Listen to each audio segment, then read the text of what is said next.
So hopefully you've all had opportunity to go to Alex Shapiro's website, specifically for purposes of finding out about her and her background a little bit, and her life in music, which is quite interesting, and not just in music as a composer, but as an arts advocate, as a speaker, as just an artist in the world making her way. You'll see someone there who's talented in a number of things, and not just music, and has a unique vision of the world, and we're excited to talk to her about that a little bit. And I also hope that if you haven't yet, that you'll listen to the piece that she wrote. We now have the premiere recording up by the University of Hawaii Wind Ensemble. It's a piece that we were involved in that we helped supply some of the funding in a consortium of many universities to ask her to write the piece. It was supposed to be premiered here actually in Tacoma at the College Band Directors Regional Convention, which was canceled, of course. But the University of Hawaii, Jeff Beckman sent me their recording from before they were supposed to leave to come here. So that's there, and I want to make sure that you guys listen to it, not because our attempt is going to be necessarily to come up with what she has done, but I really want you to hear it as an example of this notion of electroacoustic music, which is something that she's done so beautifully. So Alex, I want to talk to you, first of all, I think about your own journey in music a little bit. If you could talk to the students about kind of, where you came from, why you chose music, or how music chose you, or whatever it is you'd like to say along that line. You said it perfectly, Tim. Music chooses us. And I hope that everybody on this call feels that way. Every instrumentalist or budding composer feels that way, that you can't not do it. You just are driven and drawn to it. And I was really lucky. I grew up in New York City. I grew up in Manhattan, which I often joke is an island half the size, rather, of the one I live on now. I'm north of you guys on San Juan Island, just to give you a sense of where I'm coming to you from. A little later in the call, I'll flip the camera and you can see what I'm looking at on the other side of the window. And growing up in Manhattan was an incredible opportunity for all the obvious artistic reasons, right? You're in the center of the universe when it comes to every musical and artistic input you could possibly have as a kid. And so that set me on a path. And I grew up with two parents. I'm an only child of two parents who loved music and listened to classical music constantly. Unfortunately, that was the limit of their interest. They didn't have all the other interests that I have in every other kind of music, but they sure loved classical music, and that was a great thing for me. So growing up there, I had the opportunity to go to the local conservatories, and then when I left and came out west, and interestingly, this was back in the 80s, the first 15 years or so of my background as a working composer wasn't in concert music.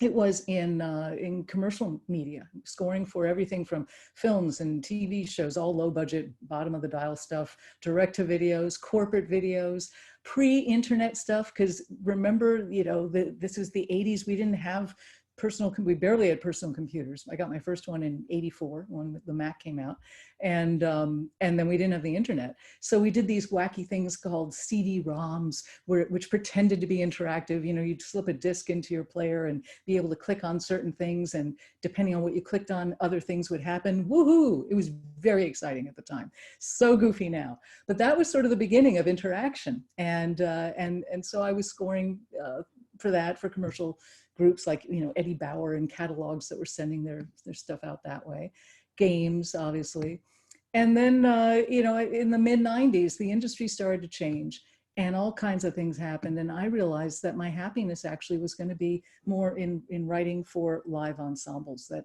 I had an opportunity to score a low budget feature film that was all acoustic.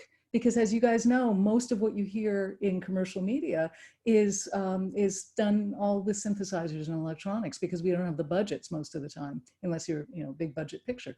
So I was doing that for a long time, and it was great, but very different than the kind of electronic work you do in concert music, because you're being asked to emulate instruments that you don't have the damn money to hire the instrumentalists for. That's the wrong way to do it. That's not why you should do electronics. So I decided, you know what, I think I'll be happier writing concert music. After all these years, I want to go back to what led me to be a composer to begin with. And so about 22 years ago now, I decided I'm going to start writing a lot of chamber music.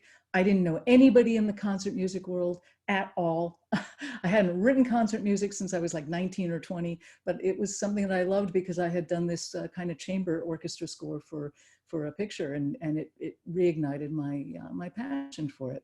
So all of that comes forward. I tell you this whole story to say that, just to give you a sense of background and possibility, and the fact that none of us are going to have a direct path to whatever we think we're going to be doing in life. Everything zigzags in a most beautiful and miraculous way. And my zigzag was that all the work that I did in commercial music, which meant understanding copyright and contracts and the business side of things, as well as the music part, and all the work that I had done with electronic music, because I always had a pretty great studio, because that is what you have in commercial music. And I had been studying electronics when I was in college and even high school. But all of that came full circle when I started writing electroacoustic chamber music pieces and started creating my career as a publisher and as a business person, trying to make a living doing concert music, which wouldn't seem the most obvious path to earning money, but it turned out to be okay. And all of that background from a different part of our field fed in the most wonderful way my happy existence now as a concert music composer who is increasingly doing an awful lot of electroacoustic pieces, mostly now for very large ensembles like symphonic wind band. So it all comes together, you know, and now the use, we'll talk more about this when we get into the composing side of the conversation, but for all of you who are working so hard to be good instrumentalists, there is nothing more wonderful than live music coming out of a live human, breathing breath and motion and pushing sound waves into the air. That is a fantastic thing. And I would never, ever want digital audio or electronics to supplant that. Instead, what I'm using all this stuff for is to create sounds that I can't get from the live instruments. Even if I had to do a whole lot of extended techniques, you know, the kind of unusual, non-traditional things we can do with instruments, that's your department. And this is what made me unhappy with a lot of the low budget film scoring, is that I kept having to be asked to sound like really good instruments because we didn't have the budgets to hire the really good instrumentalists or even the mediocre instrumentalists. We had no budgets. And so now I have all of you, I have everybody, every band in the world, every orchestra, every chamber group that can actually play their instruments, and I can fill in my blanks by creating an additional and equal section of an ensemble that creates its own sounds. So just like, you know, the woodwinds have their distinct sound, the saxes have their own sub-distinct sound, right? The brass has its sound, percussion is its own world. And then I can create from scratch, much of the time it's from scratch, a whole world of my own to blend with this, as well as using sound effects and other things. And I'll stop there because we can talk more about all of this, but that's just sort of my little, you know, 5-minute overview. So when you talk about the relationship between what we're going to call them found sounds, because that's sort of in the syllabus that, you know, you so graciously gave us, what is it, that relationship, what is it that you're missing from acoustic music that you feel the need to find? I never feel like I'm missing it. It's not so much that I'm missing it. It's more like thinking, ooh, I want to add this. It's like being in a candy shop and never having enough choices, or ice cream. I love ice cream, you know, never having enough choices of flavors. This is just the endless ice cream shop of flavors for me. So I think what it is textural for me a lot of the time. And I encourage all of you to think texturally about music. You know, we're taught traditionally, you know, pitches and melodies and rhythms. All of that is absolutely correct. Then you start to take it a little bit more outside the box and you think in terms of frequency range, right? And registration. But then you take it a little bit more out that box and think about textural aspects of sound. Because of course, you know, a bow going across a string has a certain texture depending on the nature of your bowing. The way you use your embouchure in your instrument, you're going to create a different texture of sound.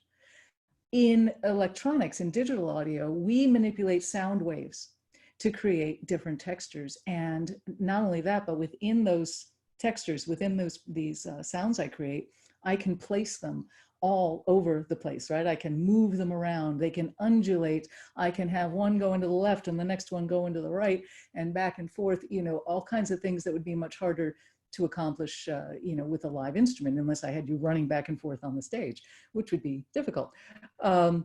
So texturally is something that we add, or that I find beautiful to add to a composition. And in the case of found sounds, like let's take the newest piece that University of Washington was a part of, called Ascent, A-S-C-E-N-T, Ascent. It's just a concert opener. It's very short, but it literally ascends. Everything is an upward movement, every single line. And whether it's the soundtrack or the musicians playing, just goes up, up, up, up. And I use two elements, well, a lot of elements, but two in particular that tend to go up: birds and planes. And I use those sounds, heavy flapping of birds going across the stage, it seems like, the way I've mixed it, and an airplane in a couple of places taking off, that hopefully, if the sound is right in the auditorium, it'll make everybody want to duck a little bit. It's very loud. And out of that comes the band, emerges and rises up with all this stuff. And there's an example of musical sculpting with texture, that I'm using birds and planes, which could be very tacky, depending on how you use it. Anything can be trite, but I'm using those as textures out of which give birth to the instruments, and then join the instruments, because along with the instruments, there's always a sub base of digital audio that's also rising at the same time. Right. The whole electroacoustic thing fascinates me, and I want to circle back to that because I think the students will have a lot of questions about that. But let's back up. If you can think back to your early years, I don't know if you studied composition formally right out the gate, or if you started writing and then sought help. But these guys, of course, didn't sign up for composition this quarter necessarily, but they're willing to go on this journey. And it really strikes me that it's like we're a new world explorer, like we're Magellan or something, and we're getting in a boat and we heard there's land across the ocean, but we're not really sure what it looks like. So I'm certain, I've had a conversation with a few of them, that some of them are sitting at square one going, I don't even know how to start. I don't know what to do. Can you, maybe through relating some of your own experiences initially and whatnot, help us begin to move the ball down the field a little bit? Absolutely. First thing first is there's no such thing as perfect or right or wrong. There are no wrong notes. We always joke some sound a little better next to each other than others, but I want every one of you to just relax into it and give yourself permission to explore, like Magellan, explore sound. And all of you are players. All of you can play an instrument. You're already conversant with the language. You have a head start from any regular person off the street, who's never picked up an instrument. You've got a head start in this, and you all love music, and you all hear music in your head all the time. And that's really all that being a composer is hearing it in your head. I call it a sanctioned form of insanity, basically, is what it is. And it's socially acceptable form. But you're hearing music in your head, you're able to play it. And all the idea of organizing sound, I don't want to even use the term composing right now, because that can sound kind of intimidating, right? Oh, I've got to be a composer. Oh my gosh. Nah, forget that. Just think about it as slapping sounds up next to each other and seeing what happens. And the way we devised this syllabus, this great experiment we're going to do with you guys, came out of the thought that, and this came from Tim, this was his thinking in our initial conversation, that all of you love, presumably, really love and enjoy playing your instruments. And you enjoy being able to play together, which is something we can't do right now. But something that would incorporate being able to play your instrument and also explore composition or improvisation and recording your ideas and seeing what can come next out of that. Put them all together like this and give you a meaningful experience with sound. It doesn't mean you're writing Mahler's 11th Symphony, okay? You're not. Neither am I, for that matter. We're not doing that, and don't be intimidated by the process. But step one of this, the way we've been talking about it, is 15 seconds. Just turn on your iPhone or whatever you're going to record through, and think of just something to play through your instrument, or use your voice, or use a found sound. You know, you can take your phone and knock on it if you want, you know, whatever you want to do to make sound, make a contribution to what will become kind of a quilt, a tapestry that a lot of people are putting their contributions in. And then you'll have the fun of putting those segments together. But I want to take the intimidating aspect out of it altogether for you. When I started writing when I was really, really short. I was 9. I was not writing well at all. I was just enjoying writing. And because I enjoyed it, and because nobody bonked me on the head and said, stop that, you know, you're bad, stop that, no. Fortunately, nobody said that. And so I just kept doing it. And then I asked for lessons, and I started getting piano lessons so that I'd then be able to, you know, translate my ideas a little bit better. And my first formal composition lessons were when I was 15. And by that time I knew I wanted to be a composer. But you don't have to be a composer to compose. You're all already composers, because you all hear and live music and play music all the time. So this will be really fun. There's nothing wrong you can do. 15 seconds of a recording to start out with of anything that comes to mind. And we're giving you, I think, you know, that drone track, maybe to start off with, is this A flat undulating drone. It's very simple, but that doesn't mean you have to stay in A flat. You know, you can go totally off the rails, do whatever you want to do against it, and just see what happens. So within this 15 seconds that we have, could you talk about words that would instigate them, words that composers know and explain? Like, you know, I think about augmentation and diminution and things like that. Could you talk about that a little bit? Those are intimidating words, Tim. I know, I know. Say them differently than that. Sorry. Okay, you know what I do? Here's what I do, folks. When I'm at this right now, I'm starting a new piece right now. And the way I usually start a piece, which has to be longer than 15 seconds, is I think in terms of gesture, and I think in terms of adjectives, and I think in terms of emotion. Every time I start a piece, there are two things that determine the framework of every composer's commission. One is going to be the instrumentation. You always know what that's going to be. Is it for string quartet or is it for wind band, right? So you know that, and you always know if it's a paying commission, you know how many minutes roughly it's going to be, 6 to 8 minutes, you know, 10 to 15, 15 to 25, whatever. There's always a framework around it. And beyond that, there's nothing else in that architecture except what we choose to put into it. So if I'm doing a piece like right now, an 8-minute piece, so that means I've got 8 minutes to take all of you, either as musicians playing it or as listeners in the audience, on a journey. I like to say, if you're in the audience, I'm holding you hostage because, you know, you sat there, you bought your ticket, you're probably not going to walk out during the piece. Probably not. It rarely happens. So you're my hostages. So I feel like I've got a responsibility to take you someplace. So now with your 15 seconds, in a sense, it's the same thing. Think about, how do you feel right now? What is your emotion at that moment? What would you like to communicate or share with someone else?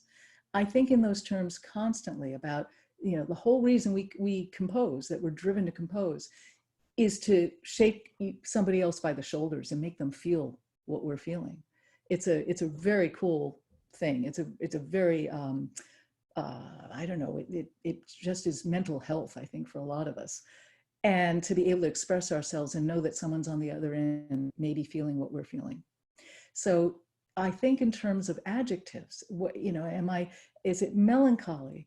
Is it joyous? Is it disturbed? Is it deranged? Is it incredibly elation filled?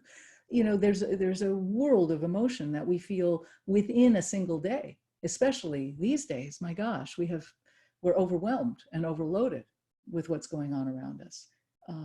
And there's beauty and there's great pain. It's both at the same time.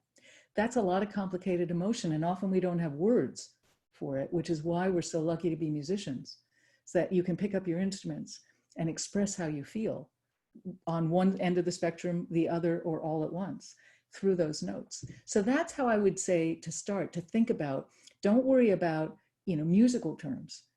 Think about human terms. Think about how you feel, and maybe think about, gee, if I've got 15 seconds, you can think architecturally about it. I could start really softly and slowly. And then by the end of the 15 seconds, I could be really loud, or I could shape it as an arc, or I could start loud, go soft. I mean, you can design your road trip, even in just 15 seconds. You can do something there. So think in those gestural ways, and I think that will free you all up and take some of the intimidation out of the process for any of you who are a little bit nervous about doing this. Okay, I'm speaking to the crew now. Again, I mentioned to you I had a really long talk with my daughter, who's a distance learning expert. She, on her calls with these scientists that are building rocket engines all over the country, she says that they never let anybody talk longer than 2 minutes, even people that are making presentations. I'm sorry. No, not you. No. I want to try to move us towards interaction is the point. She said that they have this like 2-minute warning thing they do, and everybody has to submit questions and stuff like that. So, Chris, you're going to moderate the questions. Am I right about that? That's correct. And we already have some questions, Professor, if you want me to start calling on people. We have a fair number of questions already. Yay. Hooray. That's what we want. Let's fire away. So first I'm going to call on Brandon Kane. Yeah, you kind of already answered it, but I was just wondering in the sense of when you're, starting off a new piece and you feel an emotion, right? So if you wanted to convey, let's say, sadness or despair, would you search for a sound to match that? Or do you just kind of go throughout your day and you hear something and you're like, that would be good in music? Like, do you really invest yourself into searching for a certain sound? Or do you wait for a sound to come to you to put it in the music? That's a great question. And the answer is all of the above, which is probably not helpful, but that is actually, it should be helpful because it means however you stumble across that thing that reflects your heart in whatever you think you want to say and output, it's all good. It's all right. And literally I'll sit here sometimes composers will noodle around, and we come up with a little sequence that just hits us and we think maybe someone else will like it too. Sometimes I lie down on my sofa over there, and what I often do, because I design a lot of my own sounds and I program a lot, and so I will invent a sound in my head, and what I'll do is talk about it to myself. I say, okay, what texture am I looking for? What frequency? Does it undulate or is it very still? Does it move from side to different parts of the room, or is it very focused? Is it mid-range, high range, low range? I literally describe to myself in English terms what the nature of the beast is that I think I'm looking for. Then I'll go over here and either I might come across a sound during my day where I'll actually sample it. Our phones are incredible for this, to be able to just sample anything you hear, dump it into your computer and play with that. And we can talk more about that in a bit. But I'll either do, record sound that I find, or I'll go through my libraries and find something close in my many terabytes of libraries that is sort of close to what I'm thinking. And then I will tweak it a lot and change it to get to what I'm looking for. So that's a great question. How do you find a sound to start with? And sometimes, again, you can pick up your instrument and just start playing it, and see what comes out. And you will probably come up with, or hit upon some little sequence that you like, and use that as a jumping off point. More questions, Chris. I'll call on Brian now, Brian Chappals. All right, so I'm also a composer, and I've also done a lot of electroacoustic stuff in my time. And the best and worst thing about it, in my experience, has been picking sounds that you want to accompany the acoustic instruments with. So I guess I'm really interested in hearing your process on picking through millions of possible sounds between the libraries, synthesizers, effects that you can put on it. So I guess what is your process for that? Yeah. Great question. Composing to me is like sculpting. And in my case, when I'm writing an electroacoustic piece where it's both the electronics and the live instruments, and they're all trudging ahead through the piece as one sonic entity, oozing across the auditorium, To me, they are interchangeable, which means that when I'm coming up with the music, I'm orchestrating everything pretty much at the same time. But often what I'll do, once I have my sounds in place, so I wanted to say that, and now I'm going to backtrack a little bit to say, how do you get those sounds in place? Back to Alex on the sofa, imagining, what kind of trip she wants to take everybody on, coming up with textures and ideas. Once I have a sense of my palette, because a groove piece, I've got a piece called, let's say, Tight Squeeze or Lights Out. Those are groove pieces. Off the Edge, my newest one. These are pieces you can dance to. They're self-explanatory in terms of what's going to happen. That's very different than, let's say, a tone poem kind of lyrical piece that's going to venture off into a lot of different corners. And that one has a lot more depth to it in terms of choosing the sounds. So let's say if it's a piece like that, I'm going to spend 2 or 3 weeks, usually my first 2 or 3 weeks, putting a piece together. As I'm thinking about what I think I want to write and what I write about, I'm actually putting together a number of tracks, many of which I won't end up using, but I'm culling together my recipes. It's very much like, for those of you who've watched cooking shows, don't you love it how they've got all the cute little bowls of everything all at the ready, all their ingredients are at the ready, so that by the time they start cooking, they can just grab and toss stuff in, right? And we all think, gee, that wouldn't it be nice if I had somebody doing that for me? It's very much like that. I put my sounds together, program things, explore from the libraries, just find things that I kind of like and then tweak them. I almost never use anything right out of the box. And I collect sounds, maybe 30, 40 tracks of things that I might work with. And then as I start writing, some of them become clear that they are going to be really great sounds to do this with, and others fall by the wayside, like they might be a great sound, but they're not going to be for this piece. And then as I get through the piece, I continue to create new sounds for it where needed, because then the composition is taking over and dictating what that is. So the first step for you is to just, yeah, it can be intimidating to say we've got millions of sounds at our disposal, but just start with one general sound that you like, maybe do some programming on it and build from there, and think about what will contrast that sound. Registration is really important, and for all of you, this is a good thing to mention compositionally as you put together tracks, whether they are acoustic or electronic, is that you can't have too many frequencies in the middle or in one place, right? Because you won't hear them all. They'll step on each other. Every frequency needs to have its own place to live. So when you make your choices about sounds, think registrationally. That's what makes good orchestration in a live piece. And that's what makes good electronic orchestration, is everything, it can be expansive and not step on each other's toes. Chris? I'll call on Chase LaPlante. So, what are some techniques that you would recommend for recording using like different computer software techniques that you would recommend for someone trying to get into making music, whether it be electronic or not? Like, with Adobe like Audition, like, would you recommend learning how to use a lot of like reverb or like those kind of like different frequency techniques? Like, what would you recommend for that?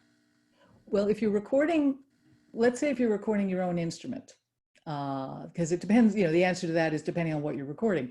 But if you're recording your own instrument, what we tend to do professionally is put no reverb or anything on the live sound as it's coming down, as we're recording it. Because then what happens is, if you do that, you're stuck with that. You can't get rid of it. So what we do is we record a clean sound, a straight ahead sound in a very quiet environment. And for all of you, that's something to keep in mind as you make your 15-second recordings. Make sure you're in a really quiet room and be aware. It's a good listening exercise. Sometimes you think you're in a quiet place, but if you just listen for 30 seconds and don't move, or a minute and don't move, and you'll start to be aware of passing traffic, or the sound of an air conditioner or a heater, or your computer hum, or all these things, some weird buzz someplace, all these things you didn't even think were there are there, and the mic will pick them up. So you want to be in a very quiet environment.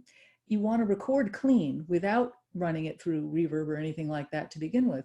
And then after the fact, once you've got your track, then you can experiment with all kinds of things, reverb and filters and what have you. For the sake of our little experiment here, what I suggest I think it's really important to keep everybody's contribution recognizable for what it is.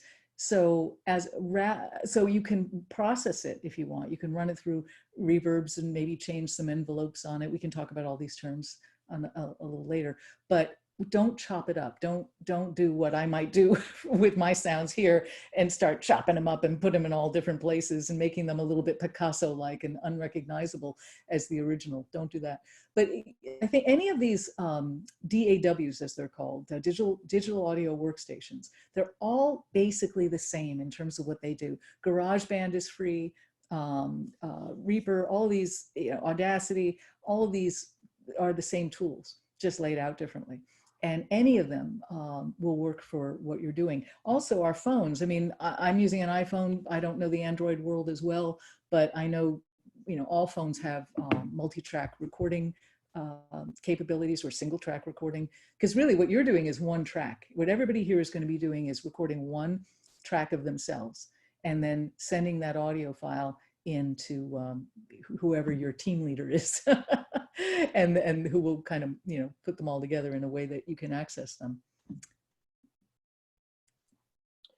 Okay, I have another question that I'm going to ask on a student's behalf.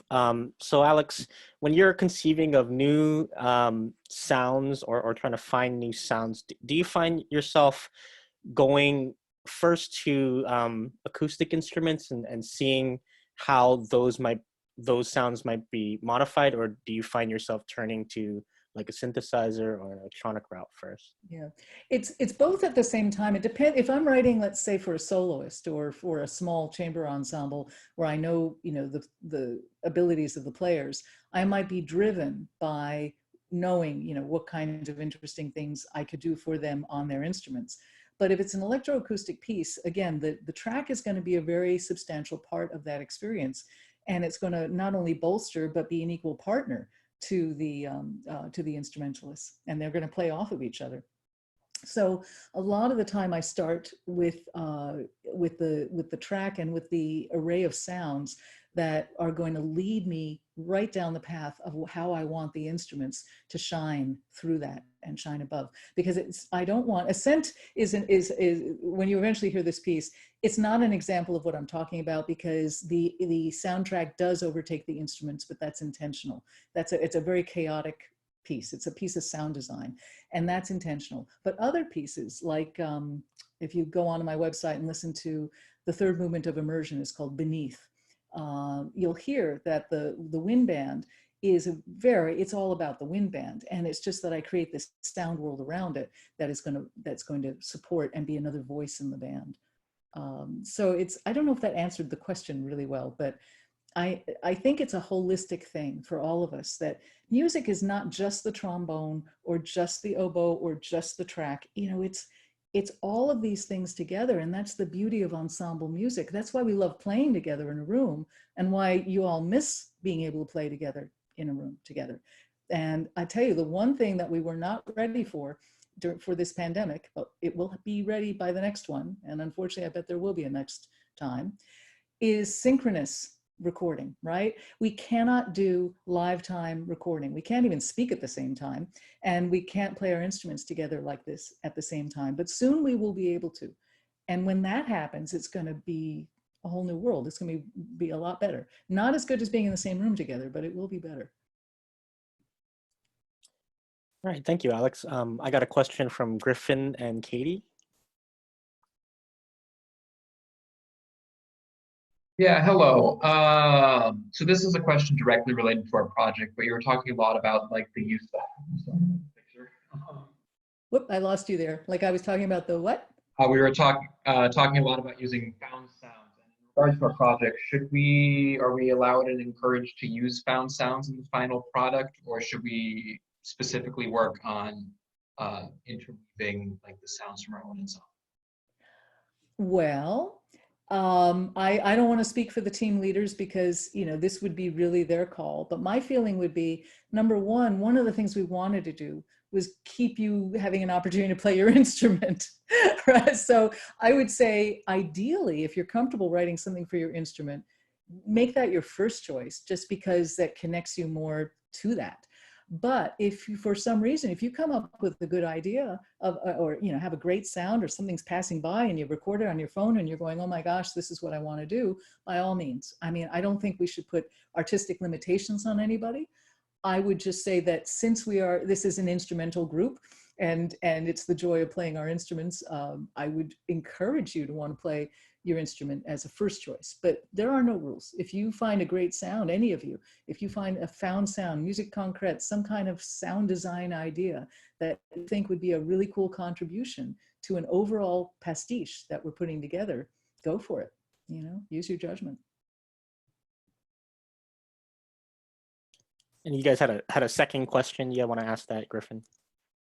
Yeah, this is still about found sounds. Are there like databases online, or where do you find found sounds? Are you recording them yourself in the woods trying to get birds, or is it online? And also, just a quick follow-up to the prior question, I guess that what I should said is when we're doing our final mixture of all the different recordings, can we supplement and add in found sounds, or Oh, should that's interesting. I Yeah. hadn't even thought about that. We didn't talk about that. First pass off the top of my head, let's say no. Let's keep it simple for compositional reasons, for the lesson of what can you do with all these little snippets and how different is everybody's ultimate result, because you're going to be fascinated by how different each piece is, depending on what order people are putting in the snippets, or whether they're stacking them or multi-tracking them or just going linear with them. So I would say off the top of my head, unless the faculty disagrees with me, which it's their show, not mine, but I would say don't add things after the fact. Like if you want to make your 15-second contribution a found sound, okay. But don't then, when you're putting your pastiche together, when you've got your teammates, pieces, I wouldn't add anything to that. I think that would be going against the spirit of the assignment. Now, regarding where to get found sounds, you're absolutely right. Two ways. One, your trusty phone, go out and record things. But also there are many libraries online. You type in what you are looking for, jet, airplane taking off or whatever, and you will find endless sample libraries and things. Many of the good sounds you pay a little bit for. They're not wildly expensive, but they do cost money, and you want to pay and support the people recording it. It's a copyright issue, so I always recommend buying sounds that you use.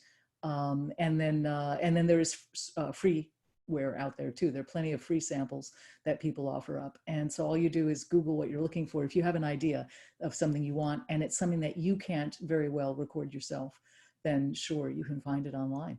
Absolutely. All right, Bridget has a question. Bridget Long. Yeah, my question's about like form and structure.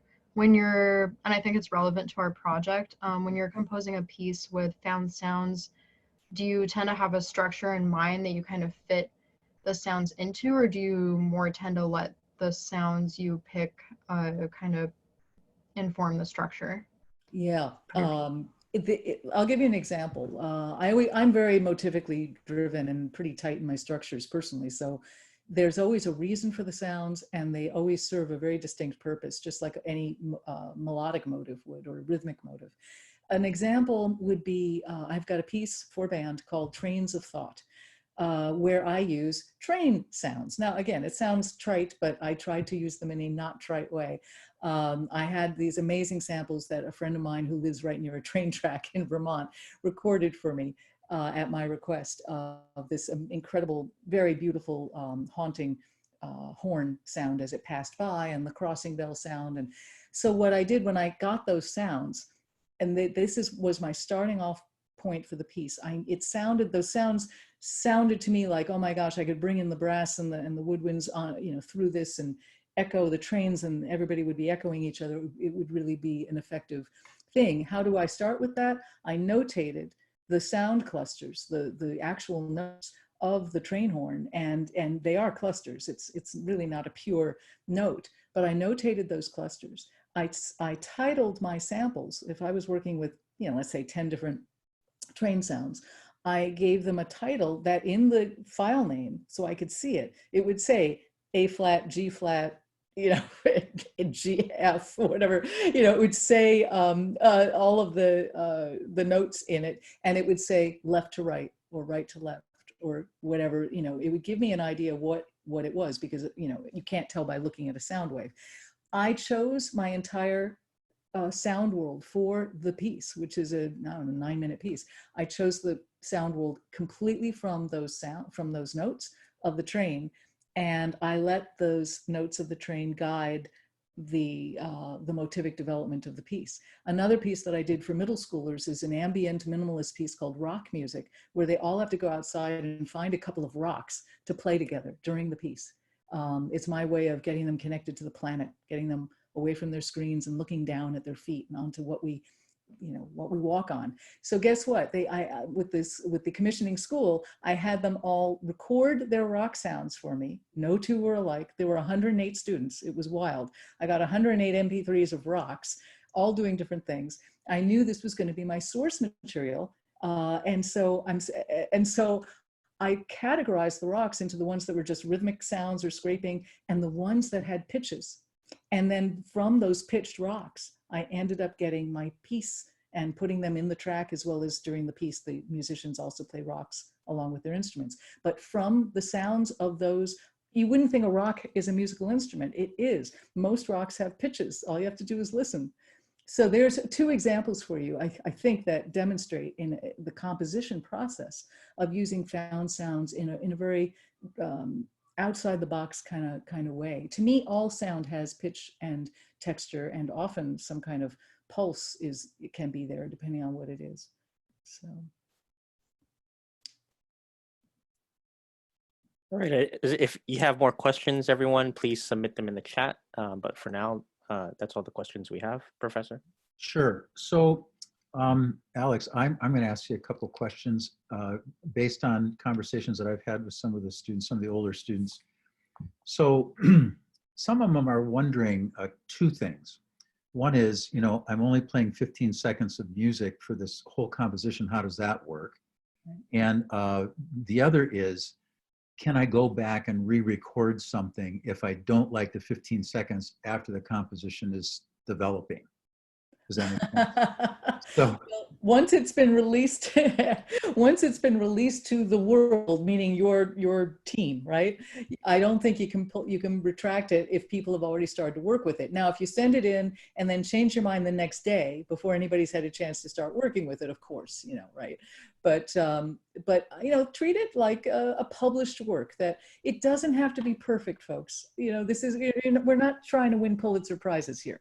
We're just having fun. We're just expressing ourselves with sound. And so, you know, put something down. There's no wrong way to do it. And it will be fun. And you're all going to do something different. That's the fascinating thing. You know, I always say to composition students, to a class of composition students, you know, if I asked every single one of you to write, you know, 4 measures right now of a piano trio, a pretty standard instrumentation, you would all do it. And you'd all hand in the 4 measures, and they would all be wildly different from each other, right? That's what makes us creative beings. That's the joy of being human. Nobody's going to be doing the same thing. And so whatever you do, whatever each one of you does, is going to be a unique contribution to something that is, I hadn't used this term before, but now I keep coming back to it, this quilt, a sonic quilt. And everybody's going to put the patches of the quilt together differently. So you're going to end up with a lot of different quilts. And they're all going to have the same motivic basis, but they're all going to look really, really different. If you think about a lot of different colors, let's say if we think about a rainbow of colors, for lack of a better analogy, I'm making this up as I go, but this works for me. Some of you, you know, you're all going to have the same rainbow, but some of you are going to put all the blues on one end and all the yellows on one end, and others of you are going to mix it all up. And, you know, you see where I'm going with this, right? Everybody's is going to end up different. So your first 15 seconds, I know it sounds like, well, what's the point? It's only 15 seconds. But the composition in this case is twofold, because one, yes, I'm asking you to do 15 seconds of your own contribution. And then I'm asking you to think like a composer and take the material, the source material, the same way I take my source material, and work it into something of greater length. Because every composer, when I'm sitting here, I'm coming up with motives and rhythms and maybe a melodic idea and a contrapuntal idea. I'm coming up with all that stuff but I can't throw everything in the kitchen sink in together, right? Because that would be chaos. So I have to make choices. So what I'm teaching you through this process, I hope what you get out of this is that you're contributing to the source material. Then you get to take all that source material, and it's like cooking. We're back to food because I love to eat. We're back to food. It's cooking. We're putting all those ingredients together as we each choose to. It's, you know, you're all going to have the pasta and the tomato sauce and the Parmesan and the olives, but you know what? Each one of you is going to make a different version of the meal, just like an Italian restaurant. It's not going to be the same, even though the ingredients are the same. So that's sort of the point. And there's so much great stuff, conversations we can have, and I might join you for some of them, regarding compositional techniques and what we're learning from this process, what we're finding that we pay attention to, and how much fun it is to make these selections and see how differently they interact with each other, depending on what order we put them in. Right. So for everybody, it's like there's all of these layers that are going to be a block, a contribution, a pot, whatever you want to call it. I love the quilt analogy. I grew up on a farm, and my mother and my grandmother and now my sisters all are big quilters. I mean, quilting competitions, this is what they do in the Midwest. What can I tell you? So the notion of having all those squares of fabric, and then we pull them apart, right? And we arrange them in a certain way, and we sit back and look at it. I remember being a kid and seeing these out on the, you know, the floor of the living room, a huge, huge quilts. And they sat back and look at them, then they'd rearrange and pull apart. And that's exactly what we're going to do. So tell me if I'm wrong about this. Their original 15 seconds may be embedded in there in its original form, and possibly there may be 3 seconds of it over here, 3/4 of the way through the piece, and 7.3 seconds at the beginning of the piece. Is it going to be pulled apart like that? No, I would prefer not to pull it apart like that. I would like I was thinking, that's why I kept it to 15 seconds, because otherwise we'd have a really long piece. Because what we had initially, I don't know if this is how it's ended up being structured, but my thought was that we would have no more than about 12 people and maybe less in each group, but I could be wrong about that. So no, that's right, Chris. Okay, good. So whatever the math is, you know, you won't get too long a piece if everybody does 15 seconds, but don't chop it up. I think it's better not to chop it up and just keep the composition assignment pure, at least for this first round. We can always change the rules for the next round. Okay, good. Now there, you just said something that's really important. And I've been not arguing, but discussing this with the graduate students, which is, you just said 2 rounds. Yeah. So is it 2 rounds of the same 15 seconds? I think, well, we could, but what I thought I read in the last, yeah. That's what I thought. Okay. That's not what the grad students thought. I don't think. Am I wrong about this, Chris? Like I said, it's still fluid, and we can decide what to do with the next round when it comes up. But I encourage everyone to do this first round as we're describing it, and as Alex is describing it, and after that we'll there's sort of a thing up about what's to happen next, but keep in mind that may change, and I think we shall all be open to that. Right. So Alex, is it wrong for me to say that the first round is an experiment? It's us getting our feet under us, trying to figure the technology out, et cetera, et cetera, et cetera. Yeah, that's exactly what it is. I mean, I have never done this before. I didn't read it in a book anywhere. I came up with this in the top of my head, just thinking, hey, let's get them playing and writing at the same time remotely. And then we had these conversations, and I think we're all on this new frontier together, and that's what's so exciting about it. And so all of you who are participating in this now with us, as the music makers, this is really exciting. You're doing something that hasn't been done in this way. I have not heard of a project like this. We see tons of virtual bands and virtual choirs and all that popping up, and that's all great.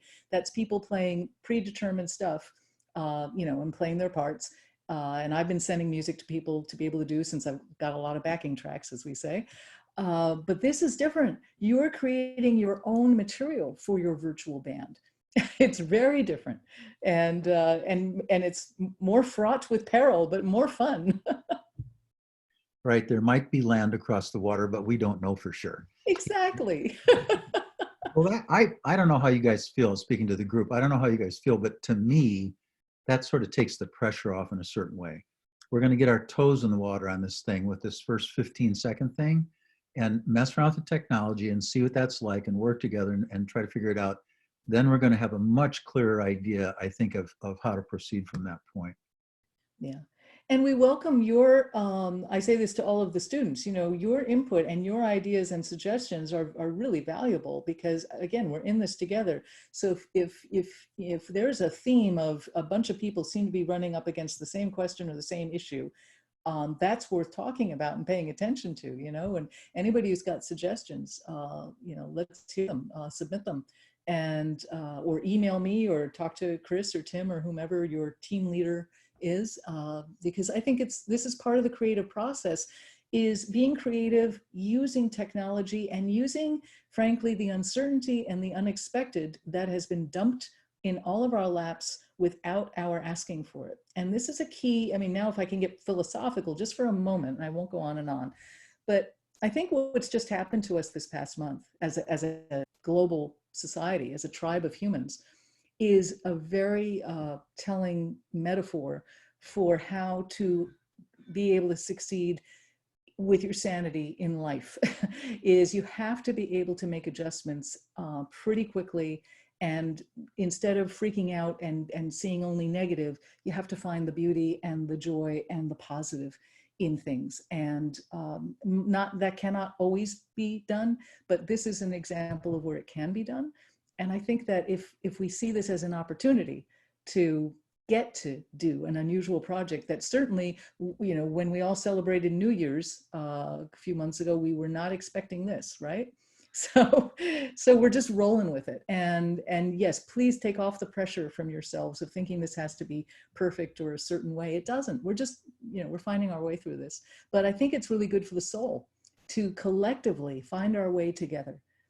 And by doing so, we might end up, all of us together, coming up with new ways that will be used repeatedly in the future to do exactly this kind of thing. And then, of course, the technology, as I said before, is only going to get better. Yeah, that's really great. Any other questions from the room, from you guys? Think for a minute. Okay, Alex, show them what you compose, get to look at every day. So you guys all can go onto my Facebook page. I'll try to get the lighting right on this too as I switch cameras. But if you go onto my Facebook page, that's the view that I'm looking at right behind this camera here. You see hummingbirds and a fairly gray sky today up here on the San Juan Island. And you will see bald eagles passing by fairly frequently because this is their nesting and mating season. And right now there are about 8 hummingbirds on the feeder that only has 4 holes. They're a very congenial group of birds. They are not practicing social distancing. But anyway, so this is, you know, looking down the channel here, it goes on and on and on. And then out to here is Canada behind this tree. If I stepped out onto the deck, you'd see Canada. But this is where my happy place. And I have to say that I am very fortunate to be quarantined in such a paradise. Go onto my Facebook page and you'll see some videos that I post from time to time, and you'll get a sense of it, just for some sanity. But these are wacky times, and I really applaud, first of all, the faculty is amazing for just, nobody got a day off. Nobody got a memo saying, oh, by the way, we're going to shut the world down, and here, take a week or two and think about what you want to do. It didn't work like that, right? No, everybody was thrown into this, suddenly scrambling, figuring out how can we honor educating people and sharing music together during this crisis. And so it's just really impressive, you know, what UW and with Tim's leadership have done here. And it's really impressive to me what every one of you is going to be doing to contribute. I can't wait to see how this turns out. I mean, you know what? It might tank. It might have been a really bad idea, but we don't know that until we try. It's sort of like me sitting here writing. Do you think that every first idea I write is good? No, no, no.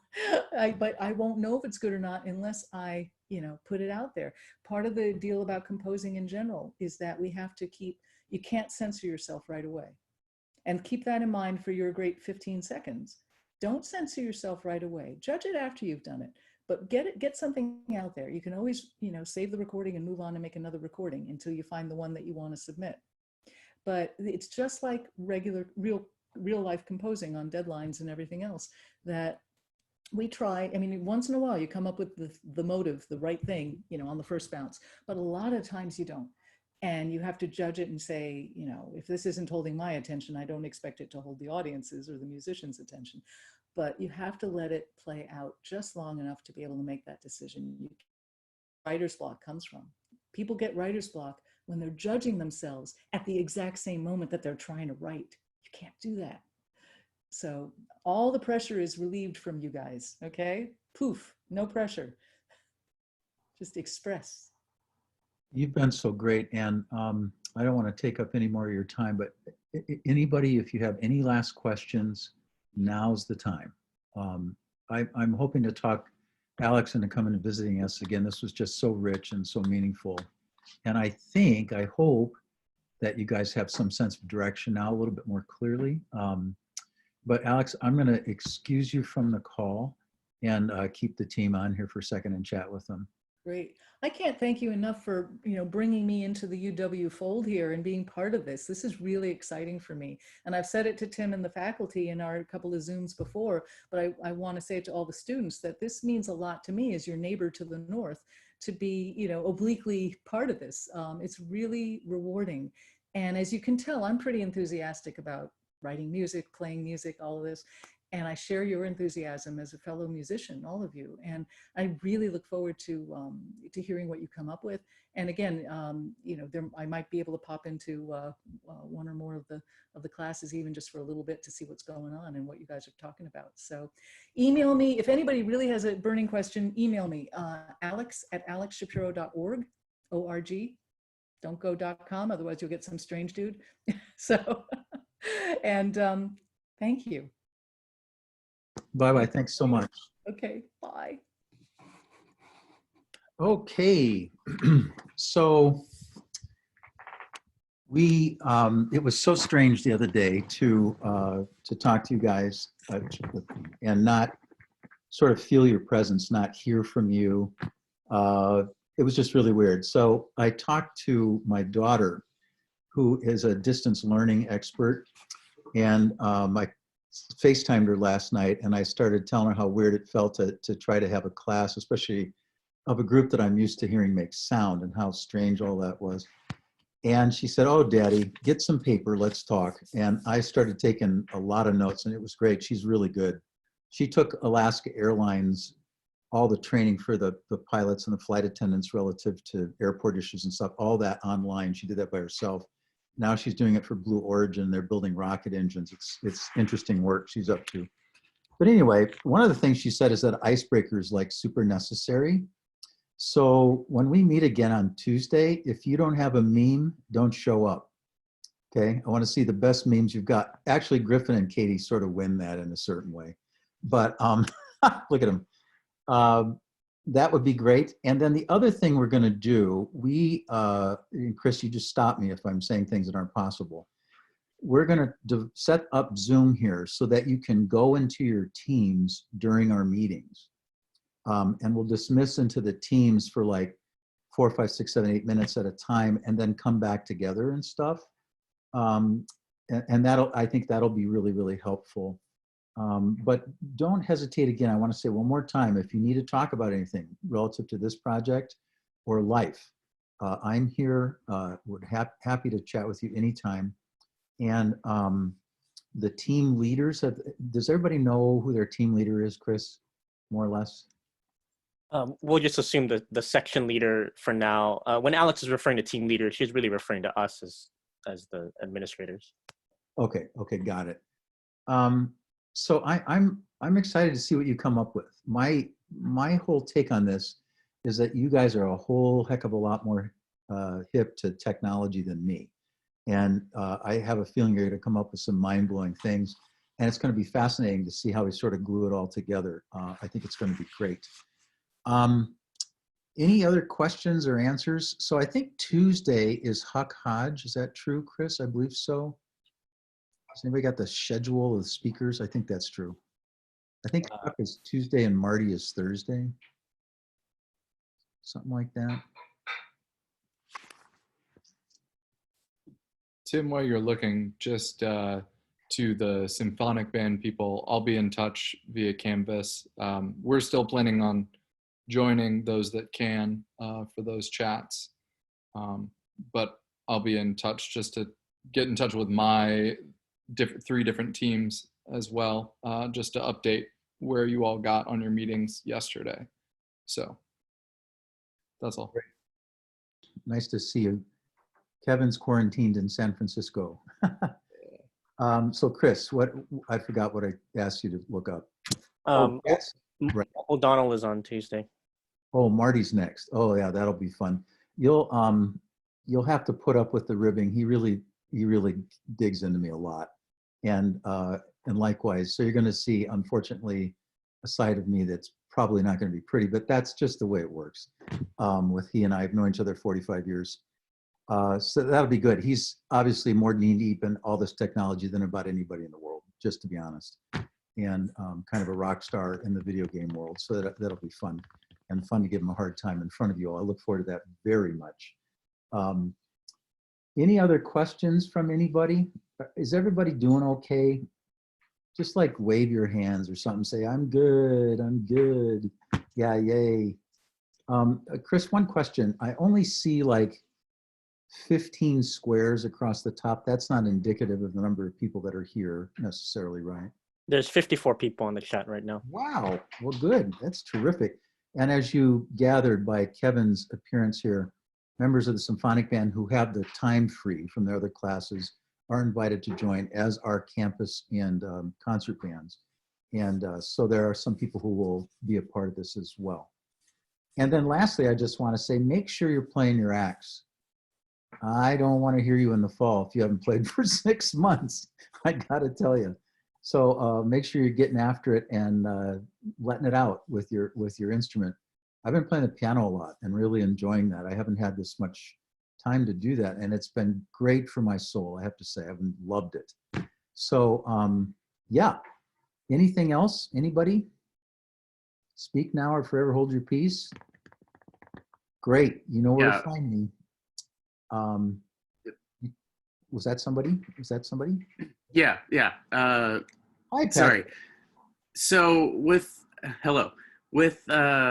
regards to the various composers that we have coming in for the other discussions, I know you mentioned that the stuff with Alex, because of proprietary things, we don't want to be sharing things. But like, I have a friend who's a band director down in Florida who's actually working on some of Marty's music for a marching band show in the fall. Would it be possible for her to also join the call to like hear some of his insight, or is this something that you want to just keep with the wind ensemble or the? No, I think that's totally cool. Only thing I would say is that in the question time and whatnot, we should probably limit it to our students. I think just use of time. That's yeah, he's kind of a star in that whole video game world. Which is funny to me because I just knew him when he was a guy. So anyhow, yeah, no, that's great. Any other questions? That's a good question. Good to see you, Patrick. No other questions? So the other thing I want to say, thank you for, well, first of all, thank you for asking questions today. I thought there were some well-formed questions. She's going to be checking back in with us. She's kind of the team leader, you know. This was her idea. So this is going to be really, really fun to have her come in and out. In advance of all of the other guests that are coming, will you make sure and you read what I wrote about them and visit the links? I think it'd be interesting. For the next two guests, Marty and Huck Hodge, our own Huck Hodge, the Wind Ensemble's collaborated with them in the past. I think I wrote in the document, I don't know if you read it. People have asked me, what's a favorite concert you ever conducted? That's simple. It's the 2011 CBDNA conference concert that we did, the host concert, when we hosted the national convention at the University of Washington. 400 college band directors sitting there, not intimidating at all. And we did a prism concert. In other words, a concert without interruption, no applause. And a lot of it was in the dark, and a lot of it was multimedia. And we opened with music from Halo. Marty gave me what they call stems in the business, and we took them off the record. He gave me access to the Halo mainframes, which was weird. And we copped video, and I put together a piece of many of his themes that we played in the dark with Halo video behind. There was a rock band in on it. There were trombone players in the balcony. The group was singing. There were electronic tracks. You can see that online. I put the links there, and that might give you a little bit more context when we talk to Marty. And the same thing with Huck. On the same concert, like a tune after that, we did his first piece for wind ensemble, which frankly, honest to God, I've told everybody, putting that piece together was my favorite art immersive thing in my entire life, giving kind of birth to that piece. We got 33 schools, I think, to put money in that commission. And it's a multimedia piece with a 1927 silent movie, and written for full wind ensemble, giant percussion section, 2 pianos, mic'd, and again in the dark, and the whole thing. No click track, like no net, and a lot of aleatory and very, very interesting music. So called From the Language of Shadows. The link is there. So in advance of those meetings, make sure you sort of embed yourself into not just knowing who they are, but knowing what their artistic output has been. I think that'll help your questions, be really well formed. And don't be afraid, and I know this is easy to say, don't be afraid to ask a question that you think is like stupid or naive or whatever. We're just starting out in something here that nobody's really done before. And I know these people well enough to know that all of them are sympathetic. You saw Alex. I mean, these are really kind, nice, giving people. And they want to help, and they think that what you're doing is really super cool. And none of us know what it's going to turn out like. We might have this amazing celebration and wind up making tons of money for the wind ensemble because everybody wants to play this piece, or we might laugh a lot, and that'd be good too, especially in this time. So yeah, so just dig it out, be ready for the conversations, even in advance of listening to them talk. Write down some questions about writing music. And Alex talked a little bit about her journey. I'm going to get Marty to talk even more about that because his journey is very interesting. And I'm really looking forward to the guests next week, I guess is what I'm trying to say. Okay, anything else? Well, I love you guys, and I hope you're taking care of yourself and you've got enough toilet paper and all the things we all that have turned into gold currency in life. That'll be great.